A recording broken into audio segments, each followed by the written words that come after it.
दोस्तों, किसी ने सही बात कही है कि दूसरों की समस्याओं का आनंद लेना बंद कीजिए, वरना ईश्वर आपको वही गिफ्ट कर देंगे, क्योंकि भगवान वही तो गिफ्ट करते हैं जिनमें हमें आनंद आता है। आदतों को लेकर की अपने बहुत सारी कहानी सुनी होगी, जैसे आदत से मजबूर होना पुरानी आदत है, जाते आते जाएगी। बहुत सारी कहावतें हैं, जैसी आदत है वैसा जीवन, लेकिन आदत ऐसी नहीं बननी है। दरअसल हम जिंदगी के नाम पर आदतों को ही जीते हैं। बहुत सारी आदतों को एक जगह इकट्ठा कर ले तो जो बनती है वह है हमारी जिंदगी। नमस्कार दोस्तों, आप सभी का स्वागत है हमारे श्री राम नाथ चैनल में। आप दिल से आपका स्वागत है। दोस्तों, बहुत समय पहले की बात है, एक राजा था जो अपनी प्रजा और अपने परिवार का खूब ख्याल रखता था।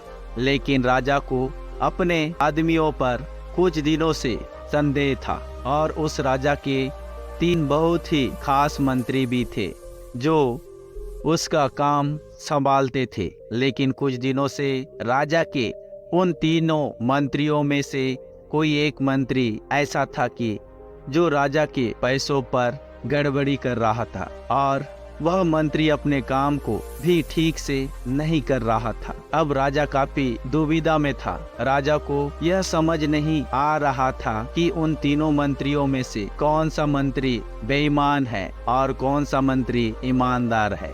यह पता लगाने के लिए एक दिन राजा ने उन तीनों मंत्रियों को अपने पास बुलाया और कहा, देखो मंत्री जी, हमारा जन्मदिन आ रहा है, इसीलिए आप तीनों को एक घने जंगल में जाना होगा और आप तीनों को एक एक बैग दे दिया जाएगा।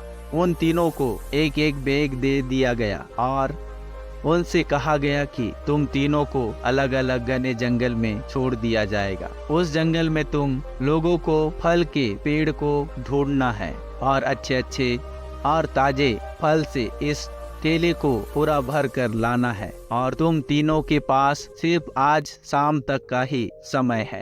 राजा के कहे अनुसार वह तीनों मंत्री को जंगल में छोड़ दिया गया।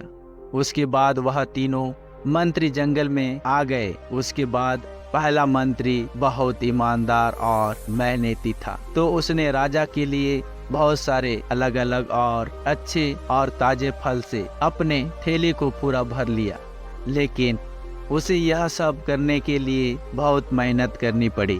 उसने अपना काम पूरा कर लिया था। वह बहुत थक चुका था और उसने अपना काम ईमानदारी से भी किया था। अब दूसरा मंत्री जो था वह बहुत ही चालाक था। उसने सोचा, राजा के पास इतना समय थोड़ी है कि वह यह सब जांच करे कि मैंने अच्छे फल लाए हैं या खराब। तो बिना ज्यादा मेहनत किए उसने जैसे ही फल जमीन पर पड़े मिले, उसने वह अपने ठेले में रख लिया, बिना यह सोचे कि वह अच्छे हैं या खराब। जो उसे जमीन पर पड़े मिले उस फल को अपने ठेले में रख दिया। वह बहुत ज्यादा खराब थे और वह आराम से पेड़ के नीचे बैठ गया। अब तीसरा मंत्री जो था वह बहुत ही ज्यादा बेईमान और आलसी था।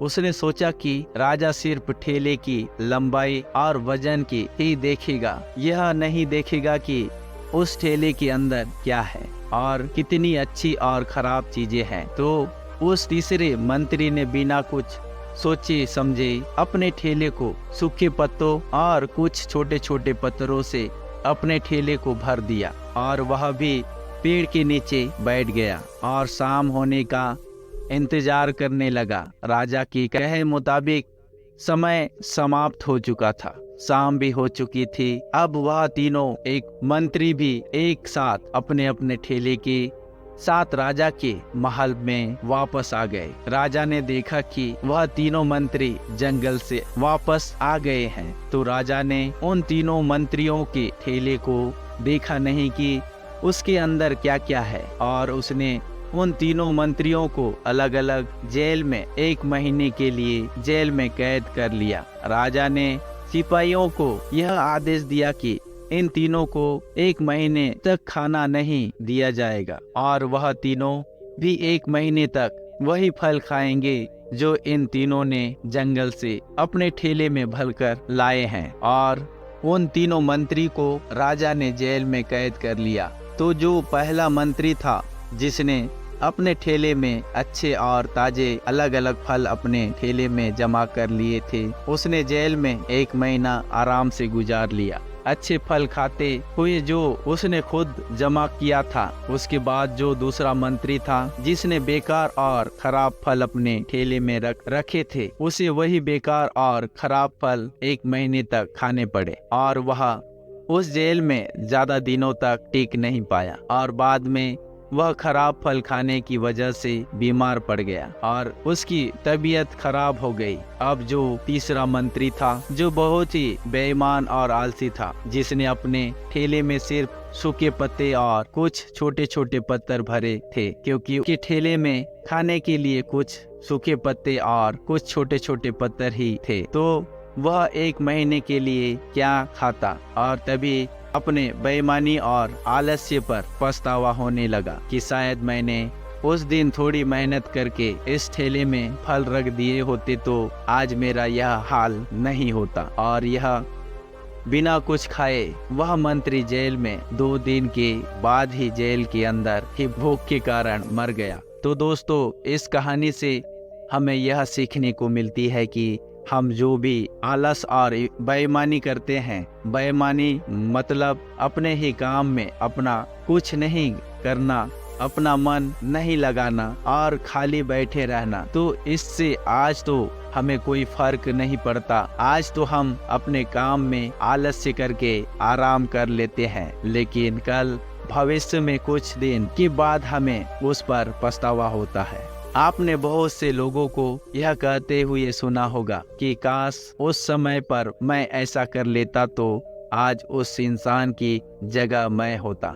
लेकिन उस समय पर उन लोगों ने आलस्य को अपनाया था, इसीलिए वह आज जहाँ के वही हैं। और जिसने मेहनत को अपनाया था वह इंसान अपनी मंजिल में आगे बढ़ गया है। तो अपने काम के साथ बेईमानी और आलस्य बिल्कुल भी मत रखो। उसके 77% बाद तो हमें पछतावे के अलावा और कुछ भी नहीं मिलता। यह जो समय है इसकी कीमत कोई नहीं लगा सकता। हम लाख रुपए देकर भी अपनी जिंदगी का 1 मिनट भी वापस नहीं ला सकते। इसीलिए इस समय का सही उपयोग करो। समय की एक अच्छी बात है और एक बुरी बात है। अच्छी बात यह है कि हम उसे किन चीज़ों में गुजारते हो यह हमारे हाथ में होता है, और बुरी बात यह है कि समय गुजरता जाता है और सभी के पास दिन में 24 घंटे होते हैं, गरीब के पास भी और अमीर के पास भी। बस यह हमारे हाथ में है कि हम उस समय से क्या नया कर सकते हो। तो अपने एक एक पल का हिसाब रखो कि हम उन्हें किन चीज़ों में गुजार रहे हैं। तो अगर आप इस कहानी को और भी लोगों तक पहुंचाना चाहते हो तो इसे शेयर करना ना भूलें, और इसी तरह के वीडियो और कहानी सुनने के लिए हमारे चैनल को सब्सक्राइब जरूर करें।